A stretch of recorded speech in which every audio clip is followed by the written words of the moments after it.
morning, and we ask that you will help us to learn more. This is a topic that I think all of us are very familiar with, so help us to not. He said, "Can I send it to you?" Sure.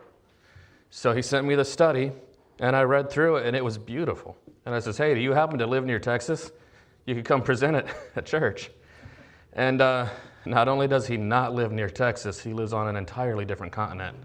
So that would be a no. But he sent me the study, and I said, well, if you're okay with it, I'll make it into a sermon. So this is more collaborative effort. He sent the study, and then I put it in the PowerPoint presentation and kind of made it my own. So without further ado, God's wedding ring. In 1944, there was a Jewish man who was arrested by Nazis, and he was taken to a concentration camp. But before he was taken away, his wife gave him something small. It was a wedding ring. Now, it wasn't worth much money, but to him, it meant everything. Inside that ring was engraved a Hebrew letter representing one of the 10 Commandments. When he was asked what commandment it stood for, his wife said, "Honor the Sabbath." That ring became his reminder of who he was. In the concentration camp, everything was stripped away.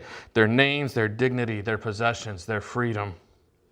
But that ring still reminded him, I still belong to someone. In the middle of starvation, in the middle of brutality, he later wrote that remembering his wife and the covenant they shared is what gave him the strength to survive. He said that love was stronger than the prison around him. That ring meant I belong to her, she belongs to me. This covenant still stands. Now imagine something much larger. God has given his people a ring of covenant. Not something made of gold, however, not something worn on your finger, but something worn in time itself. Every seventh day, God's people declare, I belong to my Creator. That's why we're here this morning, isn't it? And throughout the centuries of persecution, throughout the Dark Ages, the Inquisition, the 1,260 years of papal persecution, God has always had a people who have refused to take off that ring of time. They kept the Sabbath, such as the Waldenses, because that ring meant my groom is coming back. This is John the Baptist speaking. He that hath the bride is the bridegroom, but the friend of the bridegroom, which stands and heareth him, rejoiceth greatly because of the bridegroom's voice. This my joy, therefore, is fulfilled. If you remember the context of the scripture, the Messiah, he's the real deal.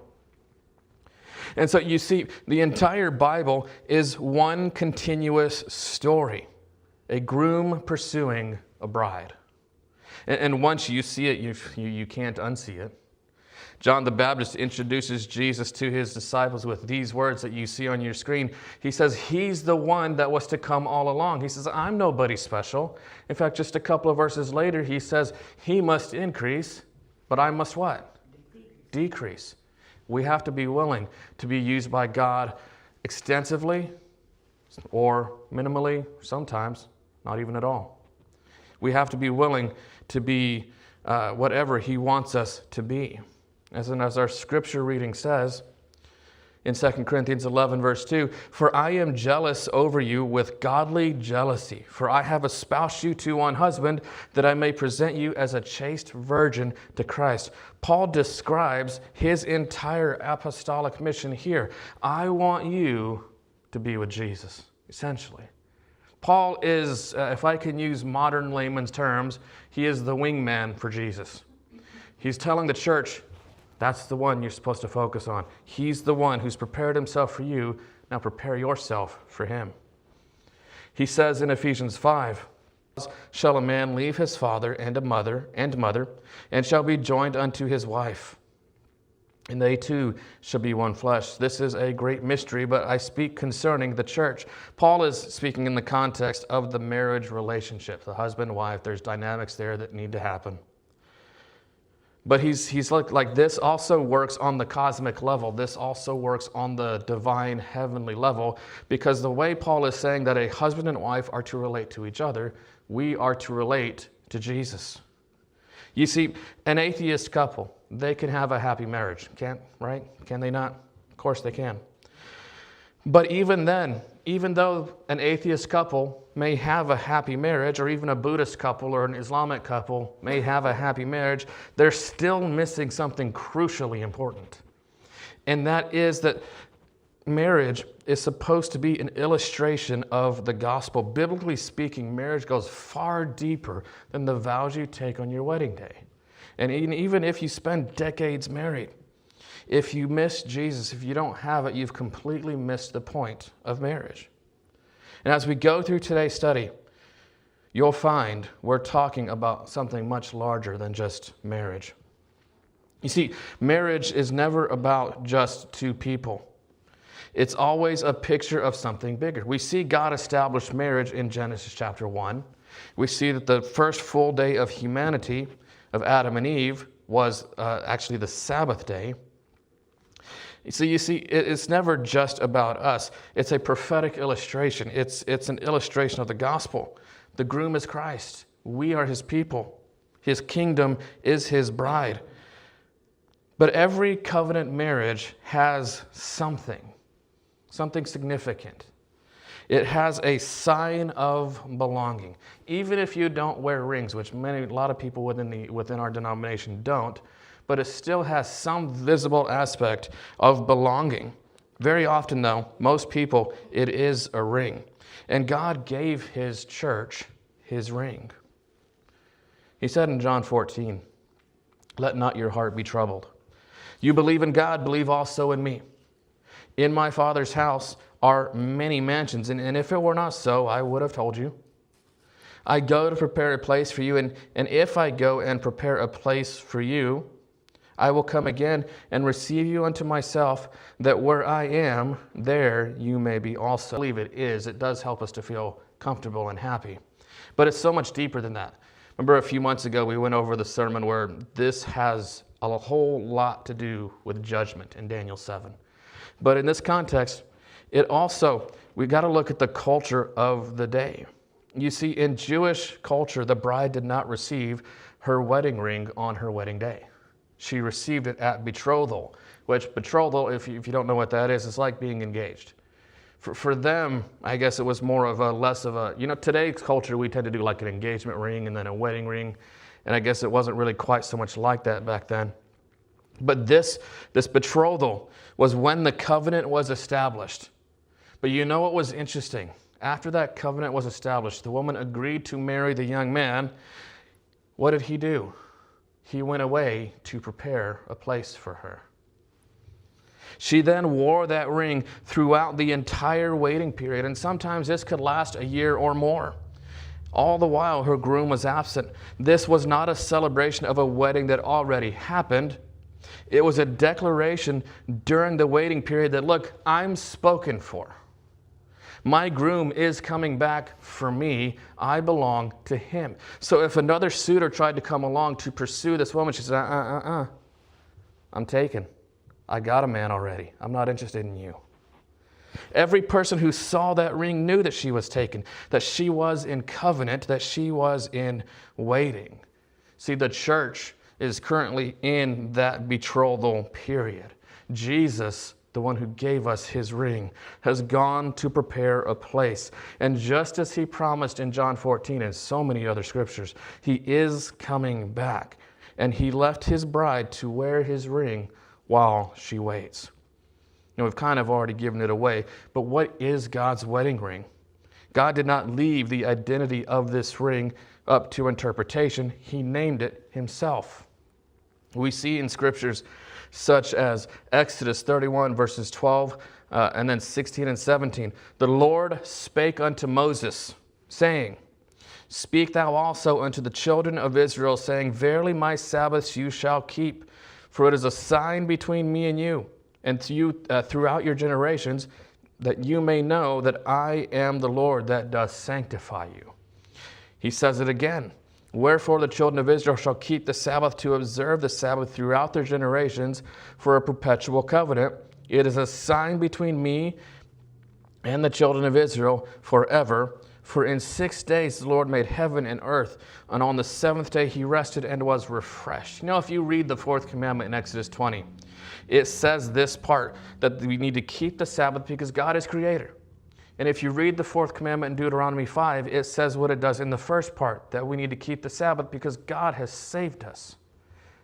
You see, this word for sign, it means sign, but it also means a distinguishing mark. Think of a landmark. You know, there are people who, they drive by watching street signs. And you say, okay, I got to turn left on Jones Street and then right on Smith Street and then I'm there. But there are people who they drive based on landmarks. Street signs mean nothing to them. Cardinal directions mean nothing to them. Turn left at the Piggly Wiggly, then you're going to go 5 miles and you're going to turn right at the Allsups, and then you're going to be where your destination is. And that's kind of what God is doing here. He's letting us know what his landmark sign is. Ezekiel 20 tells us the same thing, verses 12 and 20. Moreover, also I gave them my Sabbaths to be a sign between me and them, that they might know that I am the Lord that sanctifies them. And hallow my Sabbaths, and they shall be a sign between me and you, that you may know that I am the Lord your God. So this is a theme that we're seeing repeated throughout the Bible. If you want to serve God, he says, here's my day. Keep it holy as the sign that you have accepted him as your Lord and Savior. This same word is used in Genesis 9:13. And it says, I do set my bow in the cloud, and it shall be for a token of a covenant between me and the earth. And again, that word means distinguishing mark. It means token as well. It means evidence. It means mark. Now, it's the same word here. And so this, the sign of the covenant with Noah, that God was not going to flood the world again with a worldwide flood, was a visible thing. Every time there was that there was another storm or something, and they saw that rainbow, was to remind humanity that God had promised, I'm not going to do this again. It was a sign of that covenant relationship with him that he had reestablished with humanity after the flood.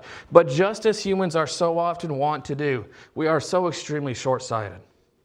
Within just 2 chapters later, Genesis 11, we already see humanity going way off the beaten path. We've already gone way off the rails, and we see a people who already, well, I know God said that, but I don't think he really meant it, so let's build us a ginormous mountain, tower, ziggurat, whatever you want to call it, because I don't really trust God that he's not going to flood the world again. That's what they meant. And we see the same attitude today, which we'll get to later. The same word is actually also used in Genesis 17, verse 11, when God gave the sign of circumcision to Abraham. You shall circumcise the flesh of your foreskin, and it shall be a token of the covenant betwixt me and you. And for the rest of Israel's history, until their probationary close at the end of the 490 years, this was one of the signs of God's covenant relationship with his people. In fact, it was so serious that when Moses and his wife were on the way back to Egypt, do you remember what happened? God was sent an angel and was about to separate Moses' head from his shoulders because Moses had failed in this aspect. You see, the sign of his covenant with his people today, and as it's always been, is the Sabbath. And this is not a sign chosen by denomination, mind you. 200 years ago, we didn't exist as a denomination. 5,000 years ago, 6,000 years ago, when the world was created, when Israel was taken out of Egypt, when Jesus died on the cross, as a denomination, we did not exist. And yet we see the Sabbath throughout all of those years. This is not something that was invented by a religion, by any people group. This was a sign that was created by God himself in Genesis, and he dedicated as the visible weekly declaration that his people belong to him.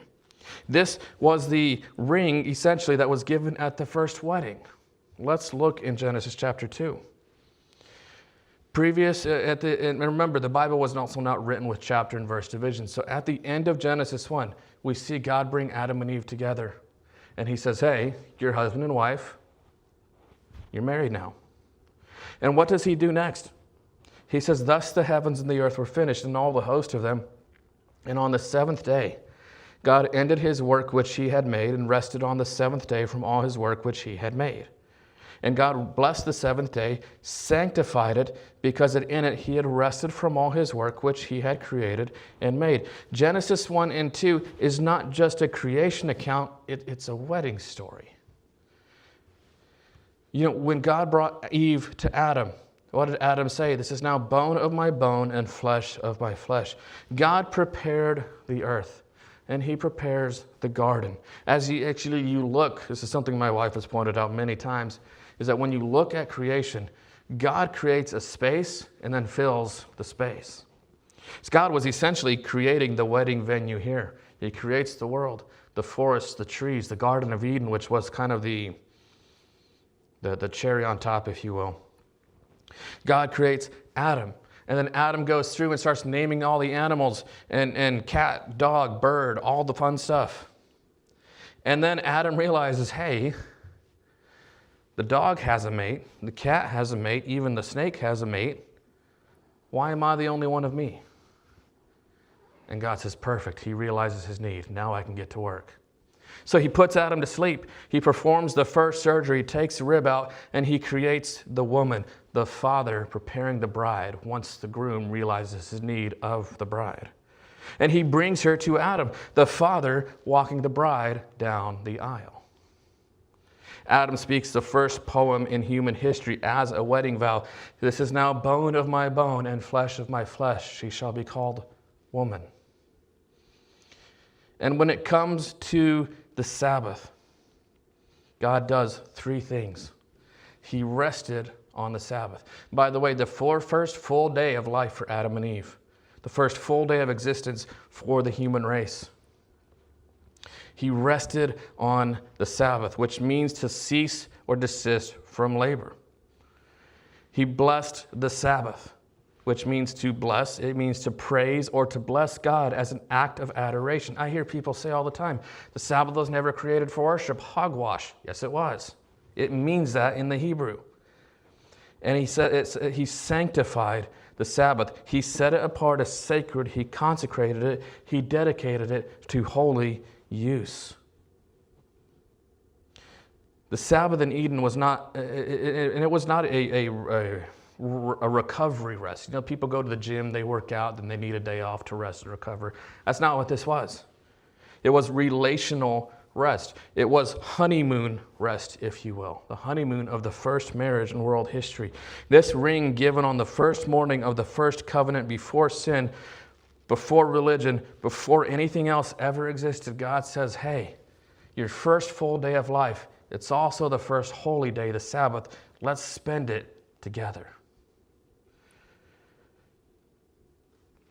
And so you see, we have a counterfeit coming in eventually, though. God who gave us a Sabbath. God is the origin of the Sabbath.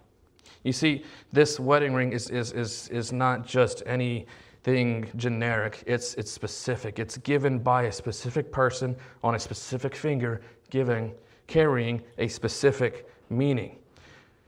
Just like you can't replace your spouse's ring from another source and claim it means the same thing. If you have a beautiful golden wedding ring encrusted with diamonds, or maybe a large diamond, or whatever ring you like, what would be your reaction if your husband took that ring away and got you a cheap plastic rubber one from Walmart or something? You'd be like, I don't think so. Give me my ring back. You see, the Sabbath is that day. God gave us that day. It's not that the day has magical properties, no. It's simply the day that God made, blessed, and sanctified. This holiness that was given to the Sabbath was not given to any other day. You cannot relocate the holiness of the Sabbath to any other day more than you can wear a ring from another suitor and claim that it represents the covenant you have with your spouse. How many of you, if your spouse brought home somebody else and says, hey, they're part of this covenant marriage now, every one of us would be like, I don't think so. You see, each day of creation has an identity defined by what was made on it. What was made on the seventh day? It was the Sabbath. It is as specific and as real as the sun that was made on day 4. To deny that the Sabbath exists is to apply the same logic that would deny that the sun exists. Both are explicit creative acts in the same Genesis narrative. We see in the 4th commandment, God says, remember the Sabbath day to keep it holy. 6 days shalt thou labor and do all thy work. But the 7th day is the Sabbath of the Lord thy God. In it thou shalt not do any work, thou, nor thy son, nor thy daughter, thy manservant, nor thy maidservant, nor thy cattle, nor thy stranger that is within thy gates. For in 6 days the Lord made heaven and earth and the sea, and all that in them is, and rested the 7th day. Wherefore the Lord blessed the Sabbath day and hallowed it. Question, is there any leeway here for us to choose whatever day we want to choose? Or did God pick it out already? And remember, God is saying here, keep the Sabbath because I made you. I made everything you see, the world, everything in it. That's why you need to keep the Sabbath. And so, honestly, a denial of the Sabbath, a refusal to keep the Sabbath, is almost like choosing atheism or evolution instead. Because you're denying that God created the world by also denying his Sabbath. You see, day 1, there was light. Day 4, God filled that space with sun, moon, and stars. Day 2, you see the firmament, the sky, in other words, and the seas. And day 5, we see that God fills it with birds and sea creatures. On day 3, we see land and vegetation. And so on day 6, we see animals and humanity. And on the Sabbath, God creates a space in time. And what does he want to fill it with? A relationship between us and him. You see, the Sabbath is a sacred appointment in time. It is a covenant meeting between God and humanity. The Sabbath was made, and we see Jesus himself later on in the scriptures confirm this very thing. In Mark chapter 2, Jesus says, he said unto them, the Sabbath was made for man and not man for the Sabbath. Therefore, the Son of Man is Lord of the Sabbath. Notice the language here. 1, God uses the term, Jesus uses the term anthropos here. He doesn't say the Sabbath is just for the Jews. He says the Sabbath was made of the fabric of creation. The logic of creation to deny the Sabbath exists is logically the same as denying other creation acts. If someone says the Sabbath doesn't exist, it's like we said, it would be the same as saying any other aspect of creation doesn't exist. Both are creative aspects of God. Both were established in Eden. Both continue to govern life on earth. The covenant ring of time of the Sabbath is not merely something God commands us to do. It's a relationship marker. Every week we come to church and it's like saying, I belong to Jesus because we're here. Do you know how many things you could go do out in society if you didn't come to church, if you rejected the Sabbath? You know, you could get groceries, you could get gas, you could clean your house, you could do a whole lot of things. You could earn extra money at work. But yet God says, deny all of that. Satan wants us to think doing all of that is productive and it's fun, and we could do that on any other day. But God says, this day is mine. You're not at liberty to go do just whatever you want. If you want that relationship with me, God says, keep the day that I've commanded. Just as the bride wears the ring to show the covenant with her husband, God's people keep the Sabbath because it's the sign of their relationship with him. Above all others of the 10 commandments, the Sabbath is the sign of salvation by grace. Volume 6 of the Testimonies says it this way, page 351. The Sabbath is a golden clasp that unites God and his people. But the Sabbath command has been broken. God's holy day has been desecrated. The Sabbath has been torn from its place by the man of sin, and a common working day has been exalted in its stead. A breach has been made in the law, and this breach is to be repaired.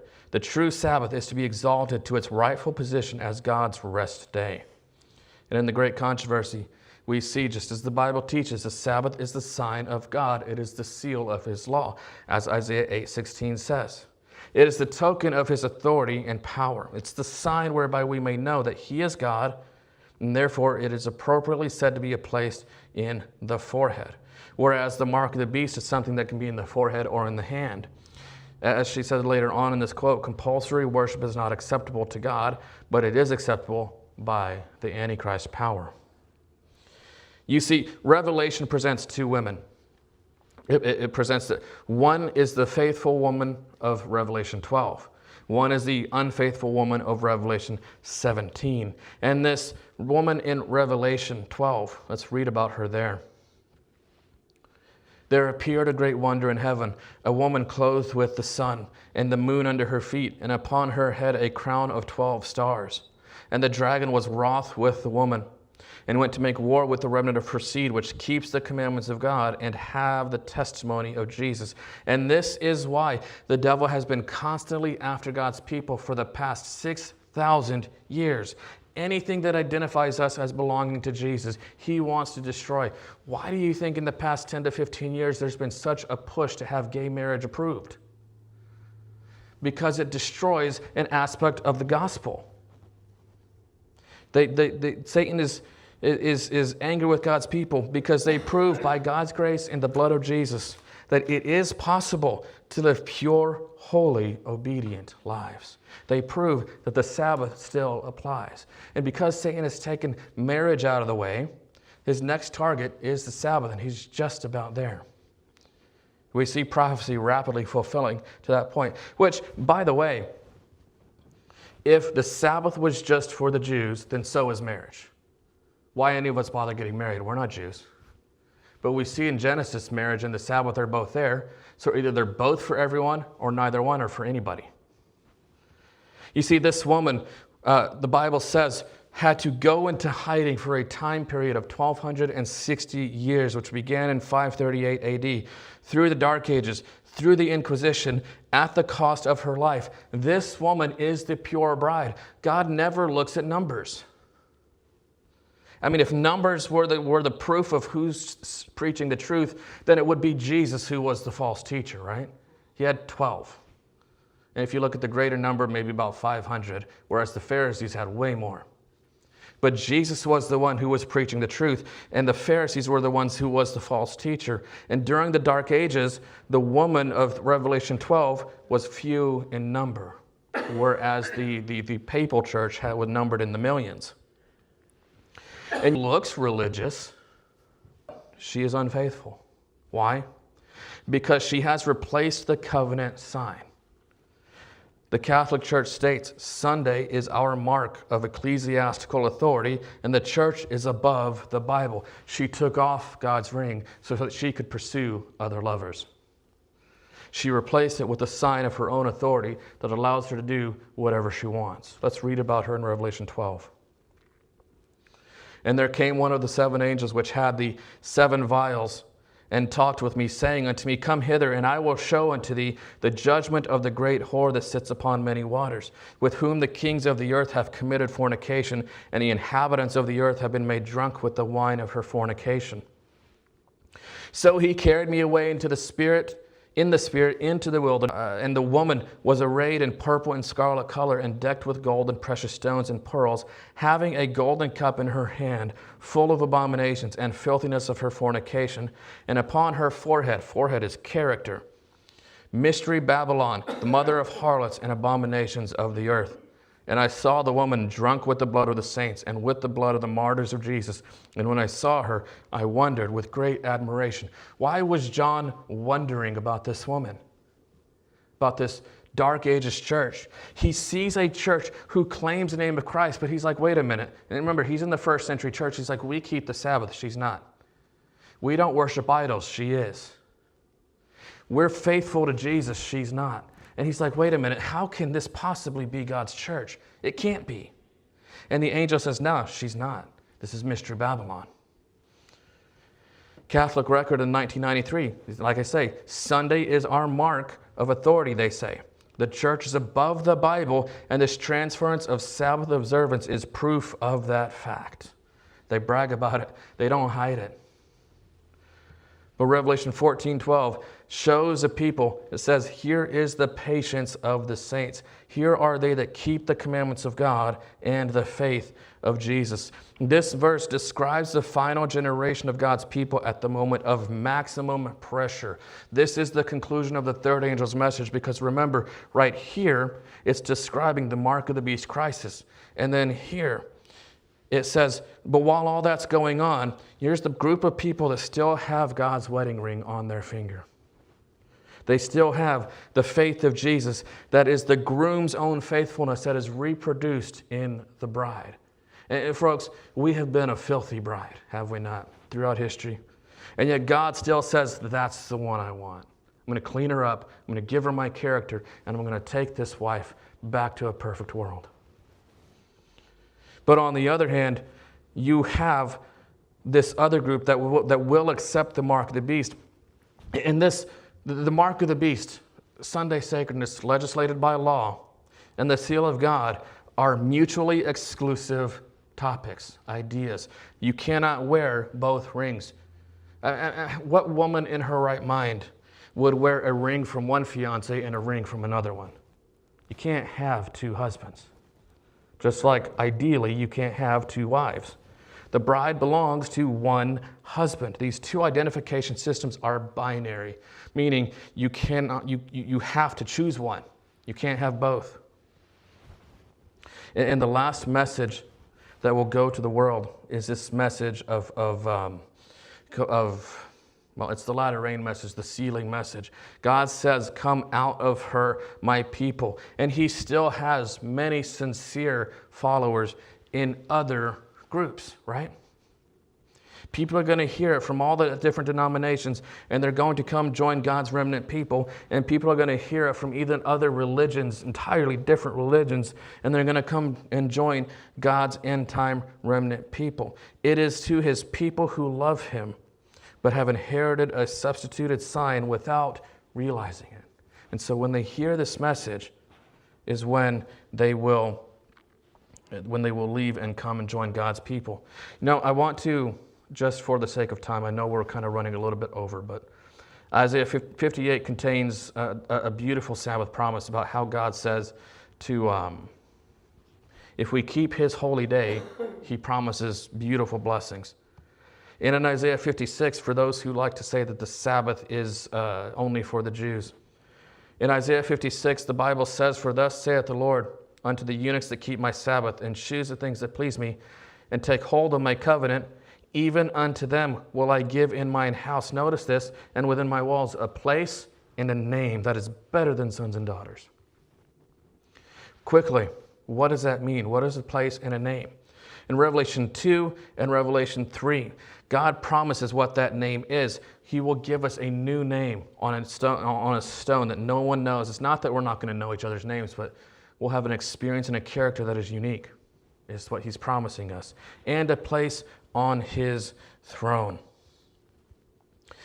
And of course, the Bible lets us know the faithful will wear this ring throughout the ceaseless ages of eternity. For as the new heavens and the new earth, which I will make, shall remain before me, saith the Lord, so shall your seed and your name remain. And it shall come to pass that from one new moon to another, from one Sabbath to another, shall all flesh come to worship before me. The Sabbath that began in Eden has been kept by God's faithful throughout all history, and will continue to be kept when the earth is made new. And it will be for all intents and purposes an eternal honeymoon that will never end. God is basically saying, I love you. Do you love me back? He gave his life for us. He intercedes for us, and he has made it incredibly difficult to be lost. So what do you say? You see, essentially what God is doing with the Sabbath commandment is asking for our hand in marriage. And the 10 Commandments are the vows that we will have to each other. God gave us a Sabbath in Eden. He reminded the world of it at Sinai. He rested on the Sabbath in his death. And in these end times, he gives one final call with the Sabbath commandment saying, will you marry me? On September 11 of 2001, when the World Trade Center's towers collapsed, there were thousands of firefighters One rescue worker told a story that stayed with many of them. In the rubble, they found the body of a man who had died in the collapse. His hands were badly injured from the destruction around him, but there was one thing that was still very clearly visible. He was wearing his wedding ring. The rescuer said something that struck everyone who had heard it. Everything else about his life had been buried under the rubble, but that ring told us something about him instantly. Before they knew his name, before they knew his story, they knew this one thing, that he belonged to someone. That ring told the story. It told them that there was a wife somewhere that loved him. It told them that there was a covenant, that there was a relationship that defined his life. That small ring spoke louder than all the devastation around it.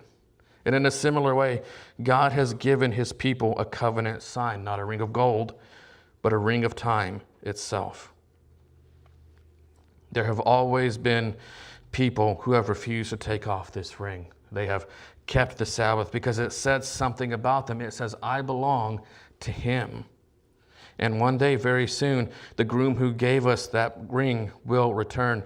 And the question will not be so much, which church did you follow? Which tradition did you follow? The question will be, who do you belong to? Because a ring always answers that question. And the Sabbath is God's wedding ring. Our closing hymn is 309.